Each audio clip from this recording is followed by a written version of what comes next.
Hola, ¿qué tal a todos? Este video está dirigido a mis alumnos que están cursando la materia de introducción al área clínica. Este video es para repasar un poquito la historia clínica, en qué consiste y los tipos de interrogatorio. Es la primera parte de la historia clínica prácticamente. Entonces, solamente repasando un poquito de la técnica de interrogatorio, habíamos visto que había tres tipos de interrogatorio. El interrogatorio que es libre o tribuna libre, en la que le permitimos a los pacientes hablar de su padecimiento, de sus síntomas, de su historia, del motivo por el que viene a la consulta libremente, sin interrumpirlo. Este tipo de interrogatorio se puede decir que es con el que el paciente se siente un poquito más cómodo, pero el problema es que llega a ser la consulta muy larga y llegan a omitirse muchos datos. El otro tipo de interrogatorio es el interrogatorio dirigido, es en el que prácticamente nosotros dirigimos al paciente, hacemos las preguntas pertinentes para justamente orientarlo a un diagnóstico y no divagar tanto en la consulta, a optimizar el tiempo de la consulta y de esa manera hacer las cosas efectivamente y eficientes, ¿no? Y el último tipo es el mixto. El mixto es en el que le damos oportunidad al paciente de que se desahogue prácticamente, de que hable por el orden en el que él quiera, el principio, el final, que tome datos que tal vez son irrelevantes, pero nosotros los vamos prácticamente dirigiendo también. Es mixto, que es lo ideal. Yo, por ejemplo, en consulta lo que hago es dejo que el paciente hable un minuto, 2 minutos y posteriormente yo empiezo a dirigir. Si el paciente otra vez quiere tomar el control, lo dejo 30 segundos a lo mucho y vuelvo a dirigir no tiene que verse como una lucha, una resistencia por ver quién tiene el control. Tiene que ser los cambios sutiles que el paciente no se dé cuenta, si no lo pueden tomar como una falta de respeto. Así que es muy importante que vayan adquiriendo esas habilidades comunicativas. Yo les recomiendo este libro que se llama El poder de las relaciones. Es de John Maxwell, es muy bueno el libro, habla sobre las habilidades comunicativas, así que les va a servir mucho. Ahora, hablando de la historia clínica en sí, me pongo el puntero. Hablando de la historia clínica en sí, habíamos visto que hay diferentes cosas que tienen que preguntar, síntomas, signos, y hay algunos puntos importantes, dentro de ello la aparición y la duración de ese síntoma, la localización anatómica, la causa aparente o la causa que el paciente cree que le haya causado ese síntoma o ese signo, el tipo de molestia que tiene, la gravedad, factores de alivio o agravamiento de ese síntoma, los factores acompañantes del síntoma, la evolución, cómo ha progresado durante el tiempo, la progresión y los tratamientos previos y su eficacia, o sea, qué tratamiento se ha utilizado. Un ejemplo o una mnemotecnia rápida que vimos en clase fue el OPQRST. FA, el O significa origen, la Q, OP, la P significa provocación, que lo provoca, Q significa calidad, cómo es las características de ese síntoma, QR, R significa reacción en el caso del dolor, si el dolor se va a alguna otra parte del cuerpo, T es el tiempo y la frecuencia con la que lleva ese síntoma, FPQRST, y la F y A significa factores asociados, o sea, qué otras cosas ha presentado, qué otros síntomas ha presentado con ese síntoma, se lo está acompañando. Y es muy importante siempre preguntar si ha tomado algún medicamento. Muchos pacientes se automedican, gran parte de nuestra población no tiene cultura de evitar la automedicación y muchos se automedican, no es correcto, entonces hay que preguntarles. ¿De acuerdo? Porque hay muchos medicamentos que causan efectos adversos. Posteriormente vamos a ver algo que se llama polifarmacia, que muchos pacientes, especialmente los mayores, toman más de 3 medicamentos y ya se considera polifarmacia. Muy bien. Otro punto importante es cómo se preguntan las cosas. Vamos a preguntarlo de una manera directa, pero no vamos a darle oportunidad al paciente de que en base a nuestra pregunta dé su respuesta. No vamos a preguntarle ¿se desmayó 2 veces ayer? No, hay que preguntar cuántas veces se desmayó ayer. ¿El dolor lo presentó desde hace una semana? No. ¿A partir de qué día empezó a presentar el síntoma, el dolor? ¿Sí entienden? No tienen que darles en la pregunta la pista. Es una pregunta abierta, pero directa, para que el paciente diga exactamente las fechas y ustedes puedan tener más o menos una obtención de datos fidedigna y clara. Ahora, Hay que evitar términos, o sea, diminutivos, o hay que evitar tutear a los pacientes. Es muy común que pase, más que nada en los hospitales, cuando llevan mucho tiempo conociendo a los pacientes, pero por su beneficio y por el beneficio de los profesionales de la salud, es bueno que siempre se mantenga una relación adecuada entre el médico, nutriólogo, enfermero, enfermera, rehabilitador y el paciente, que esté esa barrera profesional siempre. Es un trato profesional, todo lo personal lo tenemos que dejar de lado. Ahora, vamos a ver diferentes partes de la historia clínica, las primeras 3 partes. La ficha de identificación, ya habíamos visto que aquí es prácticamente identificar al paciente. También vimos acerca de las 6 reglas o los 6 normas internacionales o que tiene la OMS para el cuidado de los pacientes. El primero, identificar al paciente. El segundo, la comunicación con los demás profesionales de la salud, entre nosotros. El tercero es los medicamentos correctos. El cuarto es la cirugía correcta. El 5 es evitar infecciones a través del lavado de manos. Y el 6 es evitar las caídas de los pacientes. ¿De acuerdo? Les va a servir mucho. Y de aquí, la ficha de identificación, es el primero, que es prácticamente identificar a los pacientes correctamente. Sería nombre completo del paciente, la edad del paciente, el sexo que tiene el paciente, fecha de nacimiento, la ocupación, estado civil, soltero, casado, viudo, divorciado, lugar de nacimiento, lugar de residencia actual, la escolaridad. La escolaridad es muy importante porque hay pacientes que tal vez tienen un grado escolar menor, muy bajo, y al momento de comunicar a los niños tenemos que comunicar de una manera más sencilla, con un lenguaje más coloquial. La escolaridad también, como les digo. La religión es importante. Hay religiones que no permiten comer ciertos tipos de alimentos, o por ejemplo hay religiones que no permiten las transfusiones sanguíneas o los trasplantes. Entonces es importante eso. Datos del informante, quién es el que nos proporciona la información.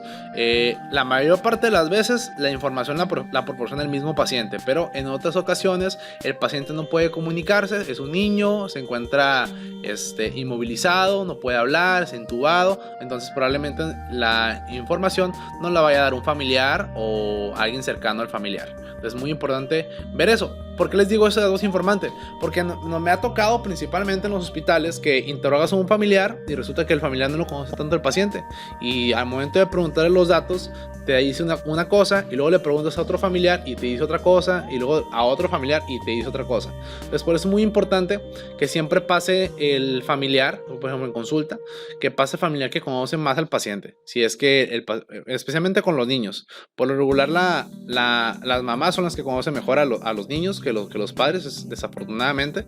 Entonces es muy importante eso, obtener la mayor cantidad de información verídica. Luego, la fecha en la que se realiza la historia clínica, el peso del paciente, la estatura del paciente, aunque esto lo podremos meter posteriormente en la parte de somatometría que corresponde a la exploración física, pero aquí en algunas historias clínicas suelen agregarlo. Grupo IRH, hemos visto que los tipos de sangre que existen, A, B, O, y RH positivo, RH negativo. Vimos que el O negativo, el ORH negativo es el donador universal y el AB positivo es el receptor universal. Vimos ligeramente una pequeña clase de hematología, ¿no? Alergias, ¿qué alergias presentan? Nos importan no tanto las alergias alimentarias, nos importan aquí las alergias a medicamentos. ¿Por qué? Hay gente que es alérgica a un grupo de antibióticos, por ejemplo al grupo de las penicilinas. Hay gente que es alérgica a la penicilina y a otros medicamentos parecidos. Hay pacientes que son alérgicos a las sulfas y a unos medicamentos parecidos. Entonces es muy importante eso, preguntar qué alergias tienen. Primero empezando por alergias por medicamentos. ¿Tiene alergia a algún medicamento? No, ok. ¿Tiene alergia a algún alimento? No, ok, excelente. Y por último, ¿quién elabora esa historia clínica? En este caso, yo como profesional estoy elaborando esa historia clínica. Por lo regular, a ustedes no les toca hacer esta parte, a menos que sea la primera vez que vayan a ver ese paciente. Luego sigue antecedentes familiares o hereditarios y familiares. Aquí lo que estamos buscando es el antecedente de enfermedades en la familia de primera línea, específicamente en la mamá, en la papá del paciente, en los hermanos del paciente e incluso en los hijos del paciente. Sí es cierto que podemos buscar también en los abuelos, en los primos, en los tíos, pero lo que nos importa más son la familia directa, específicamente padres, hermanos e hijos. Entonces, aquí lo que tienen que preguntar es prácticamente todo. Yo por lo regular en consulta o cuando realizo una historia clínica empiezo por las enfermedades crónico-degenerativas. ¿Cuáles son las enfermedades crónico-degenerativas? Las que nos aúnan en el mundo, que vienen siendo obesidad, diabetes, presión alta, cáncer, enfermedades neurodegenerativas, alcoholismo, tabaquismo, todas las enfermedades. Luego empezamos por todas las demás, que son las psiquiátricas y las de metabolismo. Entonces, yo por ejemplo lo que pregunto es, ¿alguien en su familia tiene diabetes? Y me dice el paciente, sí, que mi mamá, mi hijo y mi tío. Ok. ¿Alguien en su familia tiene cáncer o ha tenido algún tipo de cáncer? Sí, que mi abuela tuvo cáncer de mama o cáncer de útero. Ok. ¿Alguien en su familia tiene hipertensión de las mismas personas? No, nadie. Entonces, es lo que vamos a ir registrando. Luego, lo ideal es que eso es una cosa para registrar las enfermedades, pero también tenemos que registrar. Yo pregunto, ¿su papá aún vive? Sí, aún vive. ¿Qué edad tiene su papá? Tiene 50 y tantos años. ¿Tiene alguna enfermedad? No, sí, ok, de acuerdo. Luego, si el familiar ya falleció, digamos, su papá aún vive, no, ya murió. ¿A qué edad murió? Murió a los 60 años. ¿Cuál fue la causa de muerte? Tienen que especificar finado por, tuvo un infarto agudo al miocardio. ¿Tenía alguna enfermedad? Sí, tenía hipertensión. Ok, hipertensión y diabetes. Hay que poner todo eso. Entonces, para eso sirve este apartado de antecedentes heredofamiliares, justamente para ver si otros familiares presentan enfermedades que nuestro paciente pueda presentar, que por lo regular todas las enfermedades crónico-degenerativas como hipertensión, diabetes, obesidad, síndrome metabólico, cáncer, son multifactoriales, son muchos factores que influyen, no solamente los factores genéticos, biológicos, sino también los sociales. Entonces, si ya saben la frase, ¿no? Si aullas con lobos te la pasas, vas a terminar aullando, ¿no? Es lo mismo. Entonces, con el tipo de personas con las que estás, vas a ser muy parecido a ellos. ¿Ok? Enfermedades contagiosas, eso es muy importante. Hay pacientes cercanos a ellos que pueden tener sífilis, que pueden tener hepatitis C, que pueden tener VIH, que pueden tener tuberculosis. Entonces hay que ver si no tienen la probabilidad de que se hayan contagiado. Y los estados de salud del resto de la familia, ¿no? Y preguntar edades, si ya fallecieron, si no fallecieron, si tienen enfermedades, principalmente aquí. Okay. Aquí no preguntamos si están en tratamiento los familiares, solamente hay que preguntar edad, si está vivo o muerto, finado, perdón, y si tiene alguna enfermedad. Siguiendo con esto, siguen los antecedentes personales no patológicos, habíamos visto eso. Aquí es justamente ver cómo es que vive nuestro paciente. Aún no llegamos a la parte de qué enfermedades tiene, es cómo vive nuestro paciente, cómo es un día normal en la vida de nuestro paciente o un día promedio. Entonces, primero es el lugar de nacimiento. Okay, ¿dónde naciste? Nací en este lugar. Ok, excelente. Raza, ustedes... Hay muchas etnias, yo por lo regular no suelo poner la raza, porque en nuestro país es muy mixto, somos una mezcla de todo, pero en otros países, por ejemplo, si estuviéramos en Europa o en Canadá o en el norte de Estados Unidos, las razas están muy marcadas. Aquí en México no. Lugares de residencias, donde nació, digamos que la persona pudo haber nacido en Ciudad de México y vive aquí en Tijuana. Pero resulta que desde Ciudad de México, donde nació, hasta acá han pasado 40 años. ¿En qué lugar has estado? Nació en Ciudad de México, luego se fue a vivir a Monterrey, luego se fue a Mazatlán, un ejemplo, luego se fue a Hermosillo, luego terminó aquí. ¿Y por qué? Por trabajo, por familia, por X. ¿De acuerdo? Hay que preguntar lugares de residencia, cuánto tiempo ha vivido en la última residencia o aquí en la ciudad en la que lo interrogan.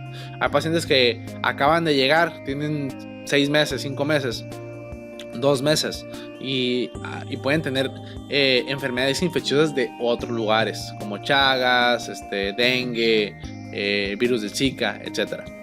Inmunizaciones, en lugares de residencia, niñez temprana. En la niñez temprana hay que preguntar si tuvieron las enfermedades de la infancia, que vienen siendo sarampión, viruela, parotiditis, esas son las importantes. Inmunizaciones, qué vacunas tiene. Lo ideal es preguntarle cuándo fue la última vacuna que se puso y lo mejor sería tener su cartilla de vacunación. Eso sería lo mejor y lo podríamos anexar al expediente. Escolaridad, ya habíamos preguntado eso, cuál fue su último grado académico, si es profesional, a qué se dedica o si ya está jubilado, hay que preguntar eso. La habitación, de habitación hay que preguntar todo. Si la casa está pavimentada, si no está pavimentada, si tiene... cuántos focos tiene la casa, cuántas ventanas tiene la casa, cuántos cuartos tiene la casa, si el baño está dentro de la casa o está afuera, si es una casa propia, rentada, prestada, con cuánta gente vive, con cuántas personas vive, si está en condiciones de hacinamiento, que ya hemos visto porque aquí en Tijuana es número 1 en tuberculosis, entonces hay que preguntar todo eso. Alimentación, hay que preguntar. Yo les he dicho que este apartado lo vamos a ver a mayor profundidad cuando veamos la historia clínica dietética o nutricional, pero yo, por ejemplo, en consulta o al momento de hacer una historia clínica en un paciente hospitalizado, yo lo que pregunto primero es: ¿cuántas veces come al día normalmente? Si tiene horario, cuáles son sus horarios de comida normalmente. Que hay pacientes que no desayunan y terminan comiendo a las 2 de la tarde. Hay pacientes que comen un día sí, un día no. Hay pacientes que solamente hacen una comida. Hay pacientes que hacen 2 comidas, 3 comidas, 5 comidas. Entonces hay que preguntar eso primero: la frecuencia y el tiempo, ¿no?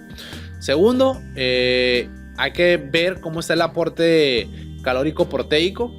Viene siendo: ¿cuántas veces a la semana comes carne? De los 7 días de la semana, ¿cuántas veces a la semana comes carne? ¿Cuántas veces a la semana comes pollo? ¿Cuántas veces a la semana comes pescado o derivados o mariscos?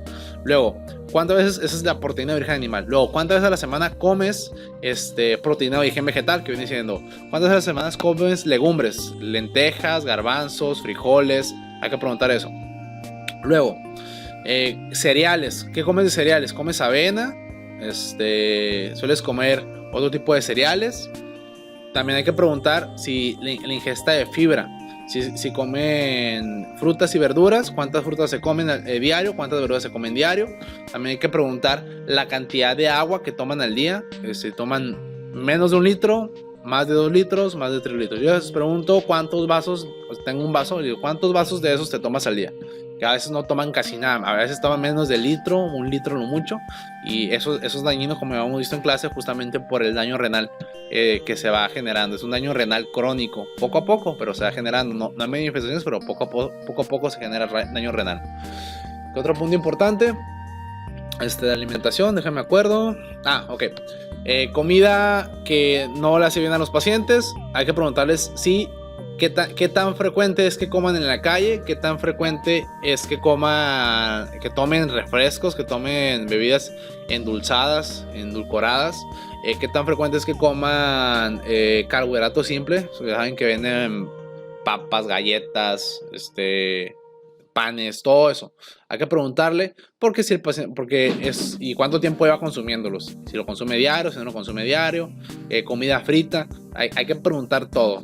Eso lo vamos a ver ya más adelante cuando hagamos la historia clínica nutricional. Pero desde aquí ya pueden hacer como un screen rápido de cómo se encuentra la alimentación de nuestro paciente. Si está balanceada, si no está balanceada. Muy bien. Ahora, seguimos con antecedentes personales no patológicos. Sigue siendo el mismo apartado, solamente que es la continuación. Higiene. De la higiene hay que preguntar 3 cosas. Hay que preguntar la higiene corporal completa, que viene siendo: ¿se baña todos los días o no se baña todos los días? Y si se baña al día, ¿cuántas veces al día lo hace? Y en qué día, en qué hora, perdón, en la mañana o en la noche. Segundo, la higiene dental. Se lava todos los dientes, se lava los dientes todos los días, 3 veces al día, 4 veces al día, después de comer, antes de comer. Usa hilo dental, usa enjuague bucal. Hay que preguntar eso. ¿Cuándo fue la última vez que visitó su dentista? Hay que preguntar eso. Hay infecciones de periodontitis que pueden causar infecciones sistémicas, así que es muy importante preguntar eso. Y tercero, el cambio de ropa. ¿Cada cuánto se cambia de ropa exterior e interior? Hay gente que se puede bañar todos los días, pero tal vez de ropa no se cambia. Entonces eso es importante. Lo siguiente sería actividad. Dentro de higiene también tiene que ir cada cuánto limpian en su casa, barren, trapean, lavan los baños, el refrigerador, la cocina. Hay que preguntar eso. Cada cuánto hacen esa limpieza general de la casa. Es muy importante. Luego, aquí no viene, pero también hay que preguntar. Yo creo que lo agregaríamos donde dice habitación. Hay que preguntar si tiene mascotas. Si tiene perros, gatos, aves, reptiles. Hay que preguntar eso. ¿Por qué? Porque hay infecciones que, por ejemplo, los gatos transmiten toxoplasmosis y eso en embarazadas causa daño en los bebés. Entonces es importante preguntar sobre los animales, si están vacunados, si viven dentro de la casa o fuera de la casa, si tienen un área específica para que hagan sus necesidades, los animales. Eso es muy importante. Y cada cuánto los están bañando, cuándo fue la última vez que lo van al veterinario. O sea, parece broma, pero tenemos que preguntar todo eso. Es una historia clínica completa, porque cualquier cosa de esas puede causar una enfermedad. Eso es muy importante. Yo lo metería eso en la parte de habitación, en cómo son las condiciones en las que vive. Luego, de actividades deportivas y recreativas, yo primero les pregunto cuál es su hobby, o sea, qué les gusta hacer en su tiempo libre. Desafortunadamente en nuestra población, mucho de nuestra población pierde el tiempo, se la pasa viendo el celular, viendo la tele, viendo memes, viendo videos de YouTube, no aprovechan el tiempo de una manera productiva. Y la minoría le gusta leer, le gusta hacer actividades recreativas, practicar música, hacer cosas distintas. Es desafortunado que nuestra población sea así. Eso es en actividades recreativas o de hobby. Yo pregunto siempre primero eso, luego lo que pregunto son actividades deportivas. De actividades deportivas yo las clasifico en las actividades diarias normales. O sea, en el día, ¿cuánto camina? No, que camino 2 cuadras, 5 cuadras. Llega a correr en el día, subir escaleras. Sí, subo 3, 4 pisos diarios. Ok, actividad moderada se puede decir. ¿Usted limpia la casa? Sí, lo limpio todos los días. Me pongo a trapear, a barrer, limpiar las ventanas. O sea, ese tipo de actividad física es la básica. Es la actividad física diaria. No cuenta como una actividad deportiva, pero es actividad física y es importante, porque un paciente que se encuentra completamente inmovilizado en silla de ruedas no puede hacerla, y un paciente que sí es independiente, pues puede llegar a hacerlo. Entonces es muy importante. Segundo punto, ahora nos vamos a actividades ya deportivas. En las actividades deportivas hay que preguntarle si practica algún deporte con regularidad. Si hace fútbol, básquetbol, natación, si va al gimnasio, con qué frecuencia. Hay que preguntar eso, porque nos puede dar un screen o una referencia rápida de cómo se encuentran los hábitos del paciente. Entonces es muy importante. Historia laboral, en qué se encuentra trabajando actualmente, en qué ha trabajado anteriormente. O sea, hay pacientes que actualmente están trabajando, no sé, por ejemplo, son abogados, pero ahorita están desempleados o están en paro. Entonces hay que preguntar eso, es muy importante. Situación económica personal, si tiene deudas, porque las deudas es una causa de estrés y de ansiedad muy común en la población. Así que hay que preguntarle cómo es su situación económica personal. Si tiene muchas deudas, si está en ceros, si está en balance negativo, está en balance positivo, o se puede permitir una buena alimentación. Es muy importante que los recursos básicos de la alimentación, vivienda, techo, seguridad estén cubiertos. Motivos de preocupación. Volviendo a eso, importante. En la familia, cuando preguntamos estado civil, a veces están separados y a veces el padre es el que otorga la pensión, o al revés, la madre se encarga completamente de los hijos. Entonces, alguna vez que llegamos aquí a la situación económica, hay que preguntar eso: cómo está acomodado la situación económica en base a esa situación. Es un poquito incómodo, pero se tiene que preguntar. O sea, a veces no se puede preguntar, a veces sí, pero hay que preguntarlo. Motivos de preocupación, si hay alguna cosa que lo preocupe excesivamente, algo que le cause ansiedad o sienta que sus emociones estén bajas, que tenga síntomas de depresión, eso es importante preguntar. Historia marital, cómo se lleva con su pareja, si tienen problemas, si tienen problemas de comunicación, de organización, problemas en la vida sexual, hay que preguntarlo. O sea, llega a ser un poquito incómodo. Yo recuerdo la primera vez que me tocó preguntarle a alguien sobre su vida sexual, se me hizo bastante incómodo, me puse todo rojo, pero ya con el tiempo te vas acostumbrando y lo haces de una manera delicada y es completamente profesional, ¿ok? Y por último, las toxicomanías, que vienen siendo tabaquismo, alcoholismo y toxicomanías. De tabaquismo es una de las causas más importantes de insuficiencia renal, hipertensión, de diabetes en nuestra población, porque mucha población fuma. Y alcohol también, mucha de nuestra población toma alcohol. De alcoholismo, de tabaquismo, perdón, hay que preguntar si es posible sacar el índice tabáquico. Me van a investigar qué es el índice tabáquico. Esa es una de las tareas en el resumen o en el mapa conceptual que van a hacer. El índice tabáquico, me van a investigar qué es. El índice tabáquico, cuántos cigarros fuma, desde hace cuánto fuma y si ha intentado dejarlo. Por lo regular, muchos pacientes ya han tenido varios intentos de dejar de fumar y no lo logran. Lo ideal es que vayan al servicio de psiquiatría. El servicio de psiquiatría está capacitado para orientar a los pacientes y ayudarles a dejar de fumar. Entonces eso es muy importante. Tabaquismo, porque con el índice tabáquico nosotros podemos saber pues, qué tanto riesgo tiene de desarrollar enfermedades como el EPOC, enfermedad pulmonar obstructiva crónica, enfermedades cerebrovasculares como una hemorragia cerebral, una embolia cerebral, segundo, un infarto agudo al miocardio. Entonces eso es muy importante, o riesgo de trombosis pulmonar o trombosis de venas profundas. Eso es muy muy importante. Tenemos que preguntar el tabaquismo. Me han tocado pacientes que son muy sanos, o sea, que tienen una buena alimentación, hacen ejercicio regularmente, tienen una higiene mental adecuada, pero tienen 30 años fumando y no pueden dejarlo. Eso es importante. Alcoholismo. ¿Cuánto alcohol toman? ¿Y qué alcohol toman? Espera un momento. ¿Puedes apagar la alarma? Ok. ¿Cuánto alcohol toman los pacientes? ¿Qué tipo de alcohol toman? Si toman cerveza, si toman vino, si toman pulque, si toman vodka, si toman tequila. Hay un chorro de tipos de alcohol. Y también qué cantidad. No es lo mismo tomar 100 mililitros de cerveza que 100 mililitros de vino. O no es lo mismo tomar 50 mililitros de tequila que 50 mililitros de vodka. Entonces eso importa, los porcentajes de alcohol y con qué frecuencia. Si son bebedores sociales de que cada mes, cada semana con la reunión familiar o que todos los días, hay que preguntarle esto. ¿Regularmente en su refrigerador tienen cerveza o tienen alcohol? Si la respuesta es sí, es que probablemente el paciente está acostumbrado a tomar durante la semana. ¿Y a qué horas? Y si es diario. Y hay que preguntar, igual que en el índice tabáquico, ¿desde cuándo? ¿Cuándo empezó a fumar o cuándo empezó a tomar alcohol? ¿De acuerdo? Eso es muy muy importante. Toxicomanías, hay que preguntar si además del alcohol y el tabaco ha consumido alguna droga.